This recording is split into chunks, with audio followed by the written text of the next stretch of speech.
la armadura del cristiano. Decía, y venimos repitiendo y recordando, que Efesios, los primeros 3 capítulos, habla acerca de la salvación, pero en general habla de que el cristiano tiene que ser diferente al no cristiano y se tiene que notar esa diferencia. Y entonces hablaba acerca de que tenemos que ser como Dios, ¿no? En el capítulo 4, después hablaba acerca de la vida del cristiano en las distintas etapas, tanto en la vida secular, tanto como en la vida en la iglesia, tanto como en la vida familiar. Se tiene que notar esa diferencia del cristiano y habla sobre todo en la primera parte acerca de la bendición, de las bendiciones espirituales que tenemos en Cristo Jesús, ¿no? De ser hijos de Dios, de ser realmente haber sido salvos y tener una vida en Cristo, y esa vida se tiene que notar la diferencia con el no cristiano. Pero termina la carta diciendo que estamos inmersos como cristianos en medio de una batalla, que esto es lo que hablábamos las semanas pasadas, y hablamos acerca de que tenemos que estar, y nos habla, como leímos, de que tenemos que estar fortalecidos en Dios, de que tenemos que vestirnos con toda una armadura, porque si estamos en la batalla tenemos que tener puesta la ropa, la armadura que Dios nos dejó para poder enfrentar al enemigo. Y vimos la semana pasada parte de esa armadura, ¿no? Donde había 3 partes que son, teníamos el cinto de la verdad, la coraza de justicia y el calzado del Evangelio de la paz, ¿no? Entonces hablábamos de estar firme, hablábamos de santidad, ¿no? Hablábamos de permanecer y de enfrentar al enemigo con las armas que Dios nos dio. Y justamente esa armadura, ahora vamos a ver las otras 3 partes de la armadura, que son lo que dice en el versículo 16, dice, sobre todo, o sea, además de tener el cinto de la verdad y la coraza de justicia y el calzado del Evangelio de la paz, dice, además o sobre todo, tomad el escudo de la fe con que podáis apagar todos los dardos de fuego del maligno, y tomad el yelmo de la salvación y la espada del Espíritu. O sea, esos 3 son los que vamos a tratar de ver hoy, si nos alcanza el tiempo. Pero empieza diciendo, tomando el escudo de la fe.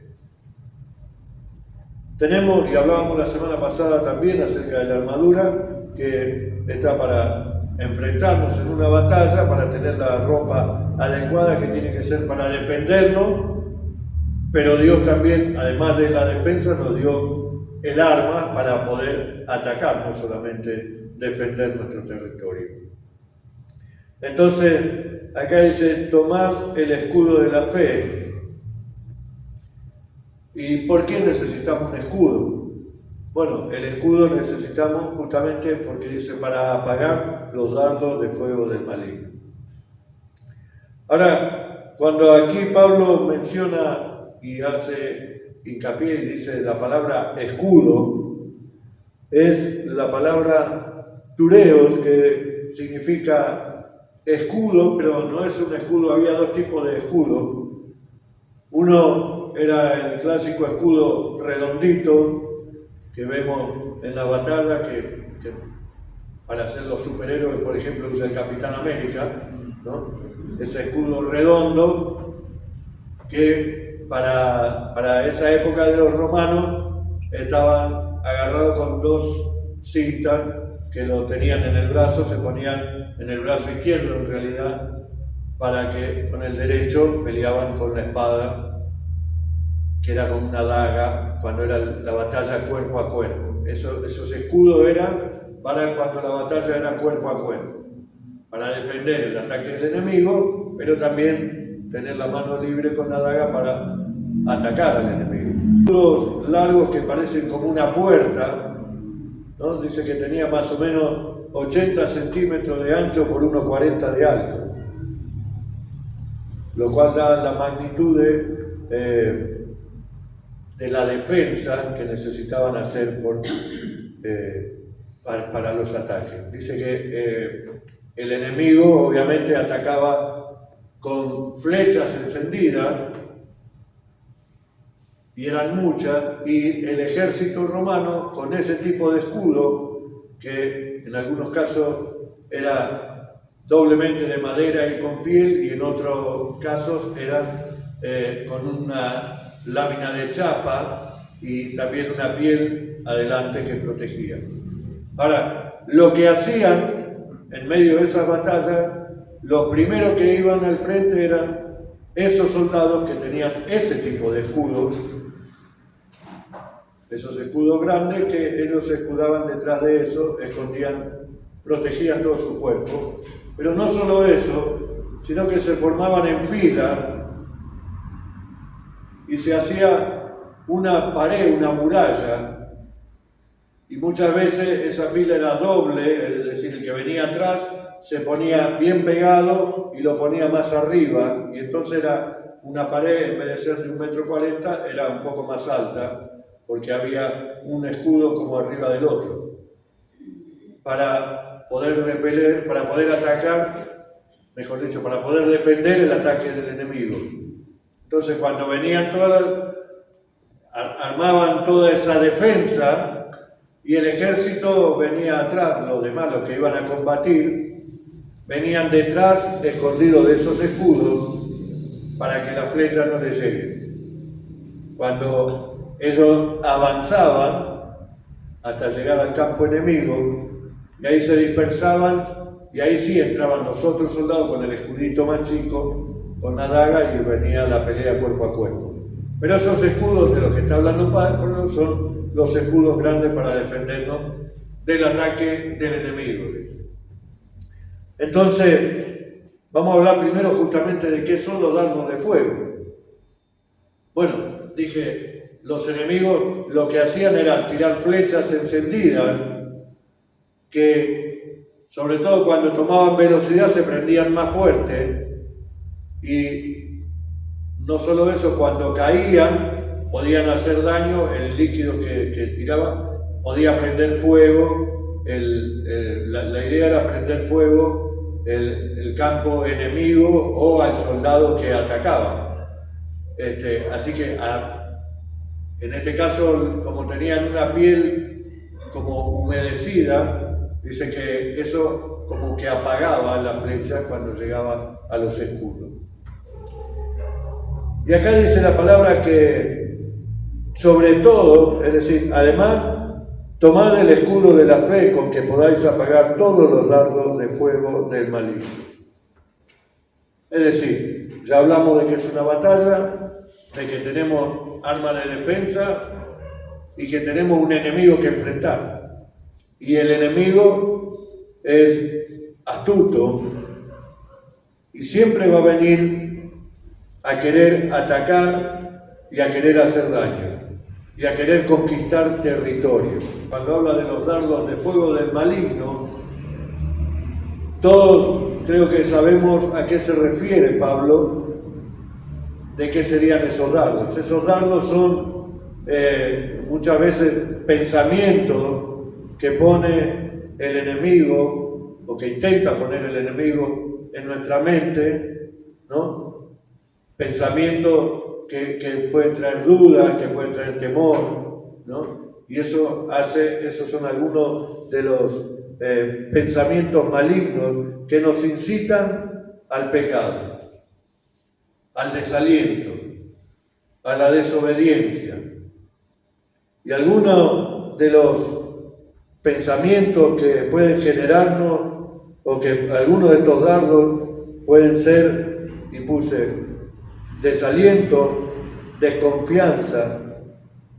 El creyente es tentado con todo tipo de pensamientos, como odio, la amargura, la envidia, la ira, el orgullo, el celo, la codicia, la mundanalidad, el temor, el desaliento, la duda, duda de Dios, dudar de Dios, de la iglesia, del pastor, hasta de uno mismo.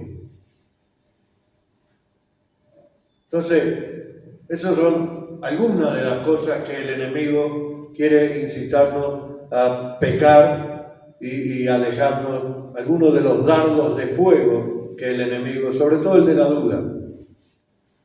Por ejemplo, muy fácil es dudar de Dios, porque estamos atravesando situaciones y entonces nos viene el pensamiento de que Dios no me escuchó, Dios no me tiene en cuenta, cuánto hace que oro por esto y Dios no me escucha, no me responde.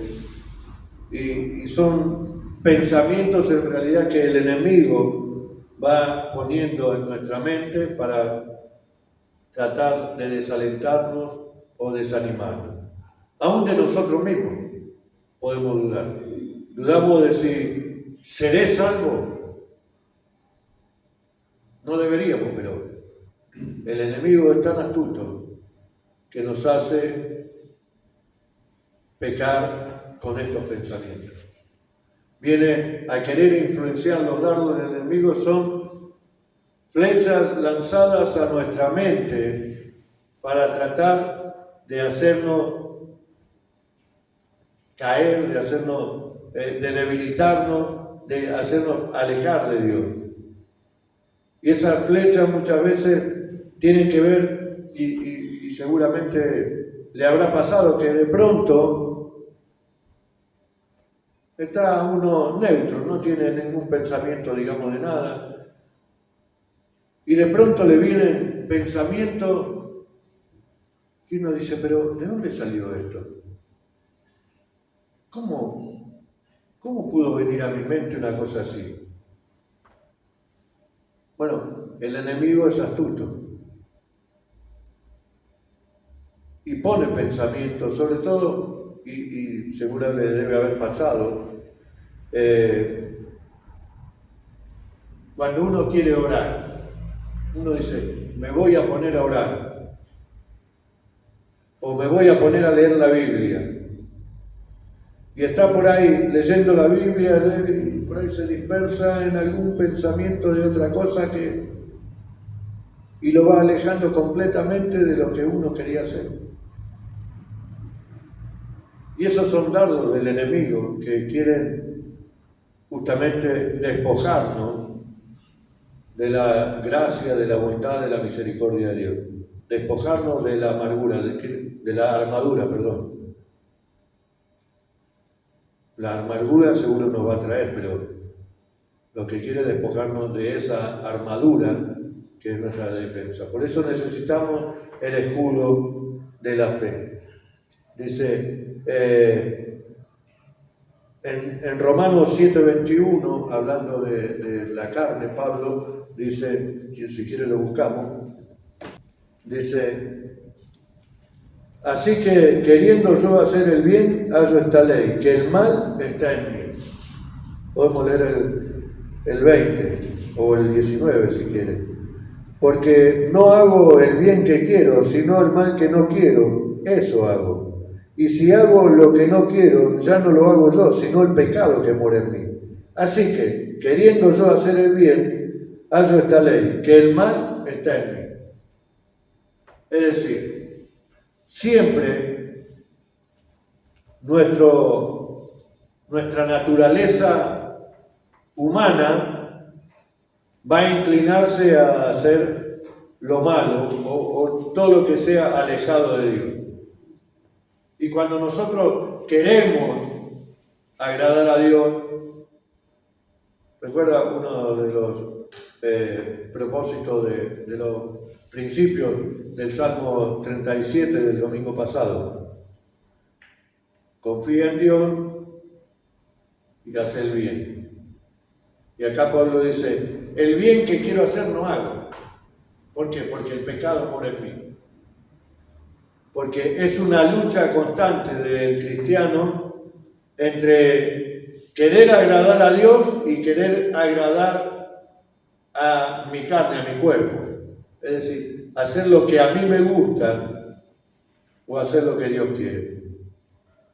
Bueno, Dios quiere que me levante a orar, pero a mí me gusta quedarme a dormir.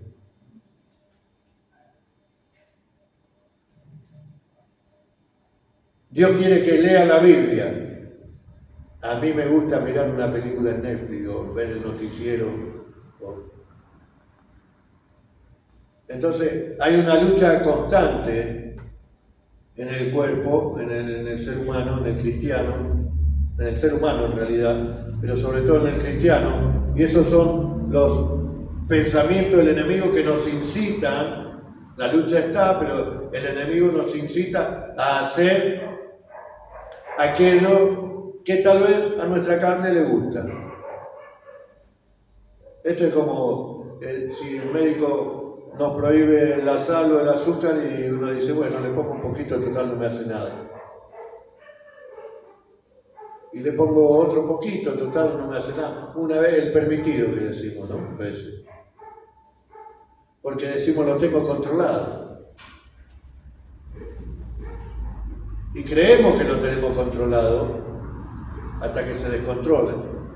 La diabetes, la presión, ¿no? Bueno, en el caso de los dardos del enemigo es lo mismo. Bueno, yo creo que lo tengo controlado. Bueno, voy a ser santo, pero no tan santo, ¿viste? Voy a hacer lo que dice la palabra de Dios, pero hasta donde me conviene. Hasta a veces justificamos, o justifican algunos, cristianos, en la Biblia, con la Biblia, quieren justificar una vida pecaminosa. Y entonces tratan de buscar versículos que lo acomoden, ¿no? Como dice, había en una encuesta a los cristianos donde preguntaban cuánto de santidad tenían, y uno dijo que había sido infiel más de 50 veces a su esposa. Es decir, había tenido relación con más de 50 mujeres. ¿Y cómo se justificaba? Que Dios hizo el sexo y el sexo era bueno. Entonces, el diablo hasta con la palabra te va a querer venir a acomodar los pecados para que peque. A Jesús, ¿cómo lo tentó en el desierto? Con la palabra. Porque sabe la Biblia más que vos y que yo. Entonces, tenemos que tener la palabra, saber la palabra, y tenemos que llevar todos esos pensamientos a cautividad en Cristo. Dice, los dardos de fuego del enemigo. Satanás sabe cuándo y cómo atacar. En el versículo 11 de acá del mismo capítulo 6 decía que son todas las acechanzas del diablo. Tenemos que ponernos la armadura para que esté contra las acechanzas del diablo. Y dijimos que la palabra acechanza venía de metodía, que quiere decir, o viene de metódico, lo que nosotros decimos metódico. Así que el diablo es muy metódico. El tipo sabe que a mí me va a venir a tentar de una manera y por ahí a Jorge lo va a tentar en otra cosa. Y a Mari lo va a tentar en otra cosa. No va a tentar a todos lo mismo. Y tiene un plan específico y estipulado para hacernos, o tratar de hacernos caer. Ahora, y también dice en el versículo 12 del mismo que leímos, dice, porque nuestra lucha no es ni contra sangre ni contra carne, sino contra huestes espirituales de maldad en las regiones celestes, ¿no? Entonces, a veces hasta va a usar personas y disculpe, pero a veces va a usar hasta hermanos de la iglesia para venir a atacarlo. No, ¿qué está diciendo, pastor? Sí. Decía el domingo, Adán y Eva estaban en el paraíso, lugar hecho por Dios. ¿Dónde estaban? Estaban ellos solos, con todo el paraíso para ellos solos. ¿Y Satanás dónde vino? Al paraíso. No los hizo salir afuera del paraíso para que pequen. Se metió dentro del paraíso. ¿Y qué hizo? Le metió un pensamiento a Eva, no, ¿por qué no comete? No, porque Dios dijo que no comamos. No dijo que no comamos. Dijo que si come va a ser igual a él y lo que pasa es que está celoso, no quiere que sea igual a él. Entonces ya le metió la duda, y a veces así el enemigo. Ataca así, a veces usa a personas que queriendo hacer el bien, mire, hay un caso en la Biblia, debe haber mucho, pero Jesús anuncia su muerte. Y viene Pedro y la agarra. El Señor le había dicho, mirá Pedro, le dice, vos te voy a dar la llave, vas a hacer, sobre ti se va a edificar la iglesia. Y el Señor dice, mirá, voy a morir. Y Pedro lo agarró y dijo, Señor, no te conviene que mueras, ¿para qué te vas a morir? Quédate con nosotros. ¿Qué le dijo Jesús? Apártate de mí, Satanás, porque no estás mirando las cosas de arriba.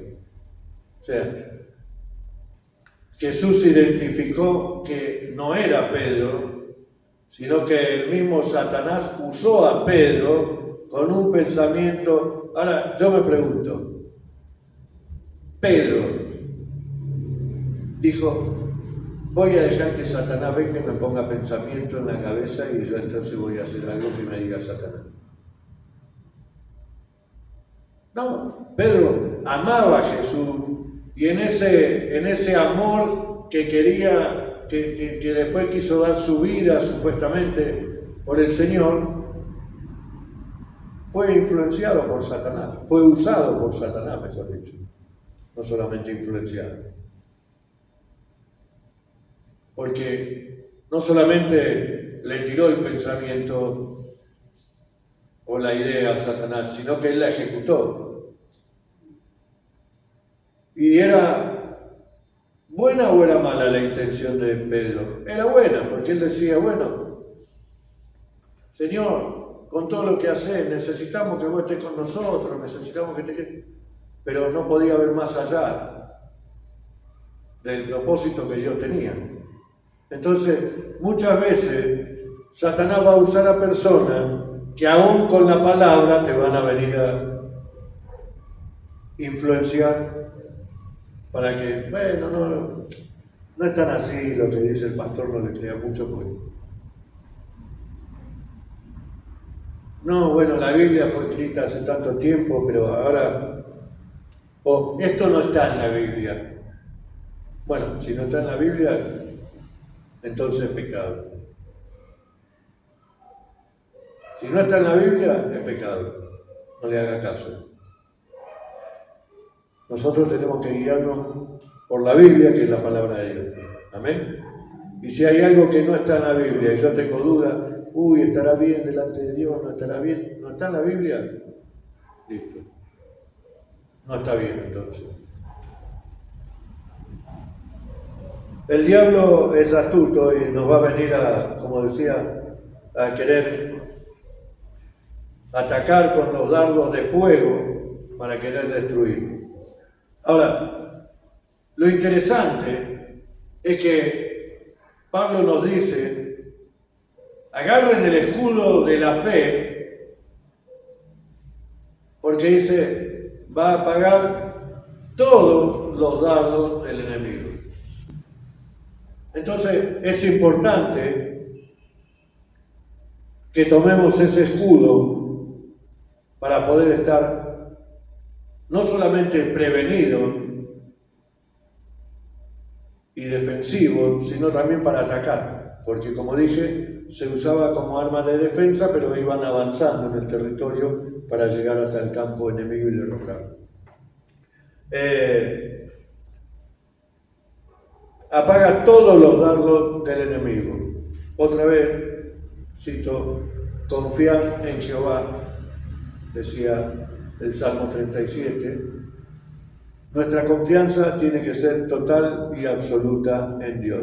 Eso es la fe. Yo confío en Dios porque le creo a Dios, porque creo en las promesas de Dios, porque estoy seguro en las promesas de Dios. Es una confianza total y absoluta en la palabra y en su promesa, ¿no? Entonces, Dios no va a mentir. Dice que Él no es hombre para que mienta, ni hijo de hombre para que se arrepienta. Así que, si Dios lo dice, Él lo va a cumplir. Amén. Dios dice en Romano, que leímos el otro día, Romano 8:39, dice, nada nos separará del amor de Dios. Y leímos todo lo que era. Pero nada nos separará del amor de Dios. Entonces, promesa de Dios que tenemos que tener como seguridad en nuestra vida. Con amor eterno te he amado, dice en Jeremías.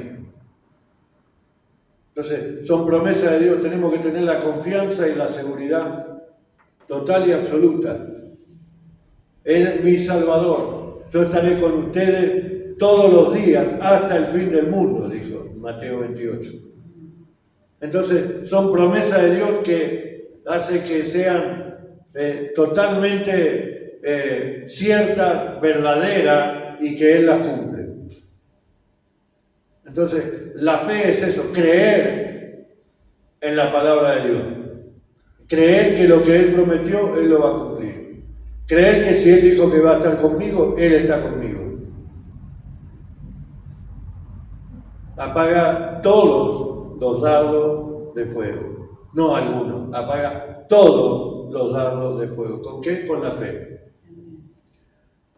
Dice, una de las cosas, y que antes leí alguna de las cosas que los pensamientos que nos ponen, es la duda. Dudar de, bueno, estaré haciendo bien, estaré bien encaminado, ¿será verdad que Dios me salvó? ¿Y por qué seré salvo realmente? ¿Iré al cielo?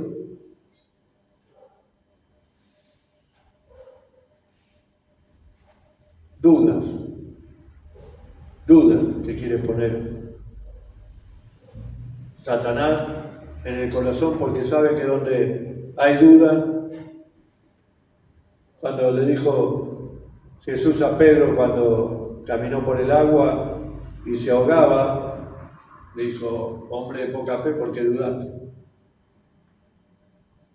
¿No? Porque miró para la ola de acá, miró para el viento de allá y se empezó a hundir. Y el diablo, uno de los dardos que tira es justamente la duda. Hay en el libro de El progreso del peregrino, de Joan Bujan, dice que estaba encerrado, el cristiano estaba encerrado en el castillo de la duda. Y cuando pudo escapar,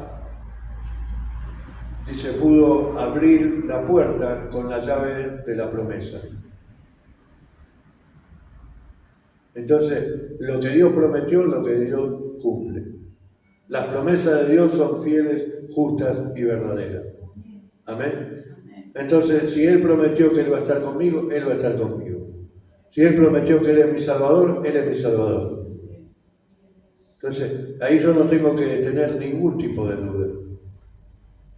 Mismo Tomás, cuando no creyó a los discípulos que Jesús había resucitado, y entonces vino Jesús y le dijo, vení, tocá la herida vení, meté la mano, vas a ver que soy yo. Entonces dijo, bueno, Señor. Y dijo, porque viste, creíste. Y a veces por eso dice que la fe, que no es por vista, sino por fe. No es por lo que vemos, sino por lo que creemos. Y creerle a Dios que Él va a cumplir sus promesas es estar seguro de que aunque no lo veamos, Él está. Aunque no veamos mover, aunque no veamos la respuesta, Él está obrando.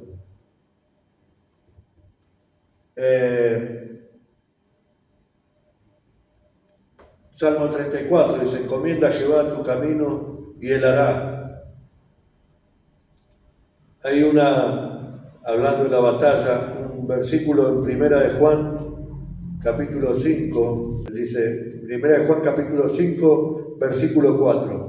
Porque todo lo que es nacido de Dios vence al mundo. Y esta es la victoria que ha vencido al mundo, nuestra fe. Amén.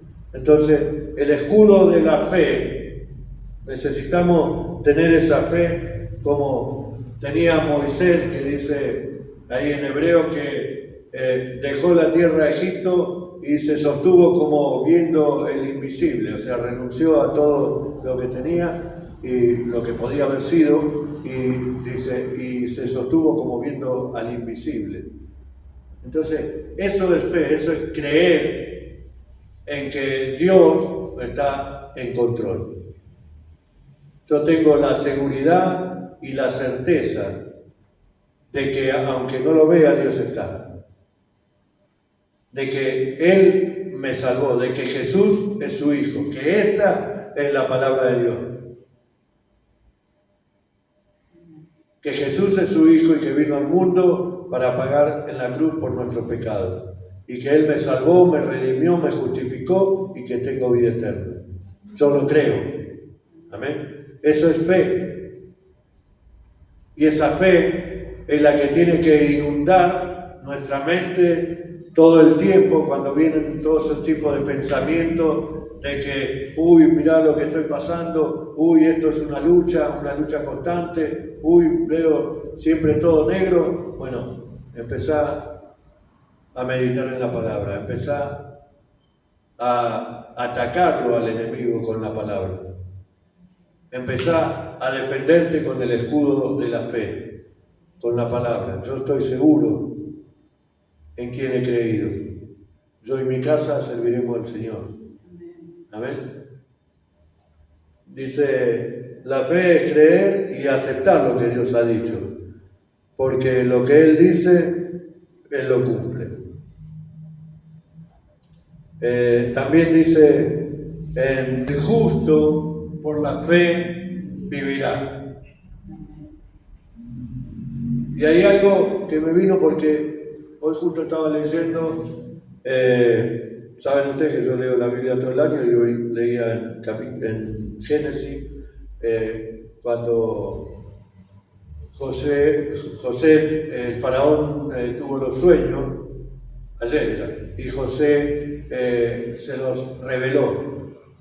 Y tuvo el sueño faraón de la vaca gorda y la vaca flaca, y tuvo el sueño de las espigas bien llenas y las espigas raquíticas, ¿no? Y entonces cuando se lo interpreta, José le da la interpretación y le dice, y Dios te lo mostró y lo viste en 2 veces porque lo quiere confirmar. Te confirman que esto va a ser así.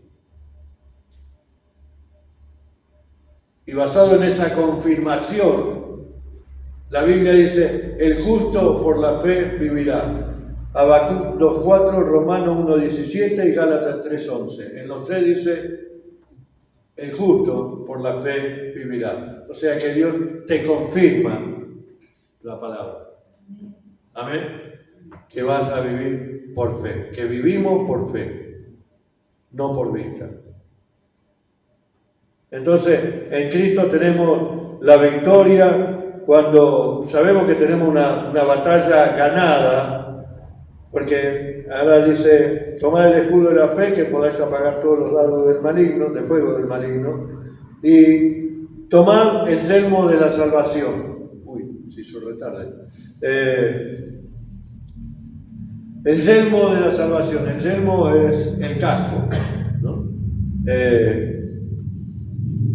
Que también era imprescindible que usen ese casco, porque el enemigo atacaba con una espada grande como de 1 metro, que por lo general lo que hacían era con las 2 manos, la agarraban y tiraban el golpe, siempre tiraban el golpe a la cabeza. Entonces, si no tenían el casco, seguramente y el casco los protegía de eso. Y acá dice, el yelmo de la salvación. O sea, debemos protegernos de nuestra salvación. No, bueno, Pablo le está hablando a una iglesia, le está hablando a cristianos, o sea, gente que ya fue salva, y nos está hablando a nosotros que ya estamos salvos, que ya somos salvos por haber creído en Cristo, por haber seguido a Cristo. Cuando habla de el yelmo de la salvación, más bien habla de el futuro, de lo que vendrá. Dice en Primera de Tesalonicenses 5:8, dice: pero nosotros que somos del día, seamos sobrios, habiéndonos vestido con la coraza de fe y de amor y con la esperanza de salvación como yelmo. Acá habla de la esperanza de salvación. Es decir, que nosotros tenemos la seguridad de que somos salvos porque Cristo Jesús pagó el precio en la cruz del Calvario por nosotros. Pero cuando se refiere al yelmo de la salvación, a la esperanza de la salvación, está hablando de la esperanza futura. O sea, lo que Dios va a hacer cuando Él venga en gloria, o cuando nosotros seamos arrebatados y vayamos al cielo. Nosotros tenemos una esperanza de que un día vamos a reinar con el Señor. Entonces, de esto habla Pablo, de protegernos con este casco. Bueno, un poco habla también de justamente lo que veníamos hablando recién, de la mente, ¿no? La protección está en la mente, pero cuando habla del casco de la salvación, del yelmo de la salvación, está hablando de la esperanza futura. Dios ya cumplió su parte mandando a Jesús, enviando a Jesús para que muera en la cruz del Calvario y cargue con los pecados de la humanidad. Nosotros ya fuimos salvos, pero vivimos en una esperanza que es de que un día vamos a vivir y a reinar junto con Él. Vamos a estar en el cielo, en la patria celestial. Dice que Abraham, dice, vivió yendo, no recuerdo ahora, no lo anoté el pasaje, pero dice que él fue y vivió en una esperanza de una ciudad celestial.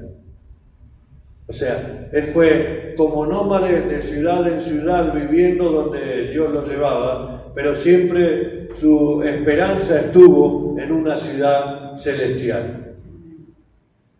Y esa es la esperanza que nosotros tenemos.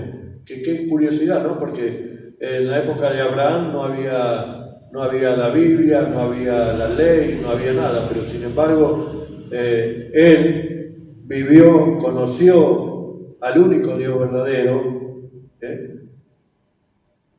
y él dice, vivió en una esperanza de una ciudad celestial. Y así es como debemos nosotros ponernos ese yelmo, esa protección, esa seguridad. Nada de dudar de, bueno, si voy a ser salvo, si voy a entrar al cielo. No, yo soy salvo y voy a entrar al cielo y voy a vivir y a reinar junto con Cristo, porque Él pagó el precio. No por lo que yo hago, sino porque Él pagó el precio. Entonces necesitamos ponernos toda la armadura para estar bien protegidos de todo ataque del enemigo. Y necesitamos fortalecernos en la fe. Necesitamos, como dice ahora el yelmo de la salvación, pero también dice la espada del Espíritu, que es la palabra de Dios. Entonces, acá también la espada a la que se refiere es justamente una espada de doble filo, ¿no? Que como dice en Hebreos 4:12, la palabra de Dios es una espada de dos filos que penetra hasta partir el alma, las coyunturas, el tuétano, dice. Entonces discierne los pensamientos y las intenciones del corazón. Entonces debemos fortalecernos, tomar la espada de la palabra de Dios. Esa espada que cuando penetraba era mortal en el ejército, ¿no? en la batalla. Ahora, nosotros necesitamos tener esta espada, que es la palabra de Dios. Porque dice que también hay antes cité el tema de Pedro y de Jesús y de Pedro. Cuando Jesús le dice a Pedro en Mateo 16 que le da la llave, vamos a leerlo porque es interesante.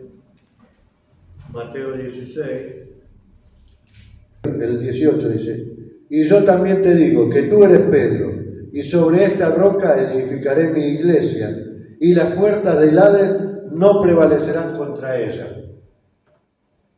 Y este pasaje que dice, o esta frase que dice, las puertas del Hades, las puertas del infierno no prevalecerán contra la iglesia, ¿de qué habla? De una batalla del infierno, del mismo diablo, de los demonios, contra los cristianos, que es lo mismo que estamos viendo acá en Efesios. Entonces, las puertas del Hades no prevalecerán contra él. Que venga a hacer daño, que venga a atacar, pero la victoria es nuestra. Amén. Porque estamos en Cristo Jesús, porque Cristo lo venció. Amén. Entonces, tenemos que ser una iglesia victoriosa con toda la armadura y las armas que Dios nos dio para luchar contra toda acechanza del enemigo, para apagar los dardos de fuego del maligno. Dice también hablando de la palabra, la espada de la palabra, en Colosenses 3:16, bueno, que la palabra de Cristo more en abundancia en vosotros, enseñándoos y exhortándoos unos a otros en toda sabiduría, cantando con gracia en vuestros corazones al Señor con salmos, himnos y cánticos espirituales. Pero dice, la palabra de Cristo more en abundancia en vosotros. Es decir, no podemos ser analfabetos de la palabra de Dios. No podemos ser ignorantes de la palabra de Dios. Sino la palabra de Dios tiene que morar en nosotros. También en el famoso de 2 de Timoteo, también capítulo 3, versículo 16, que dice, toda la escritura es inspirada por Dios y útil para enseñar, para redarguir, para corregir, para instruir en justicia. Necesitamos la espada de la palabra. Y ahí le dice también a Timoteo, y te insto a que prediques en todo tiempo. En todo tiempo. Por eso es importante en la iglesia, es importante lo que, todo es importante, pero lo más importante es la palabra de Dios. O sea, una iglesia puede tener un montón de actividades, puede tener un tremendo grupo de alabanza, puede estar horas cantando y le da poca importancia a la palabra de Dios, y está haciendo ignorantes espirituales, está haciendo analfabetos espirituales, está haciendo entretenimientos. Una iglesia tiene que predicar la palabra de Dios. Lo primero que tiene que haber en la iglesia es la palabra de Dios, no la del pastor, la palabra de Dios. Yo puedo tener una interpretación, pero la palabra no se equivoca. Amén. Entonces, la palabra tiene que morar en nosotros y tenemos que predicar la palabra. En la famoso cuando estaban Rico y Lázaro y dice que el rico le dijo, bueno, mandá a alguien, dice, que le predique a mis hermanos. Y el Señor le dijo, tienen a Moisés y a los profetas. No, dice, pero si va uno, si lo mandá a Lázaro por ahí, dice, ellos se van a arrepentir y van a creer. Tenemos que predicar la palabra, porque por más que le quiera mandar desde lo muerto que venga uno a querer levantarse para predicar, no se van a convertir. Tenemos que nosotros predicar en tiempo y fuera de tiempo la palabra de Dios. Esa palabra que tiene que morar en nosotros, porque, lo dije al principio, la fe viene por el oír y el oír por la palabra de Dios. Entonces, para tener el escudo de la fe necesitamos tener la palabra, oír la palabra y ponerla por obra. Unos versículos más y termino. 1 Corintios 2:16. Este lo sabemos. Porque ¿quién conoció la mente del Señor? ¿Quién le instruirá? Mas nosotros tenemos la mente de Cristo.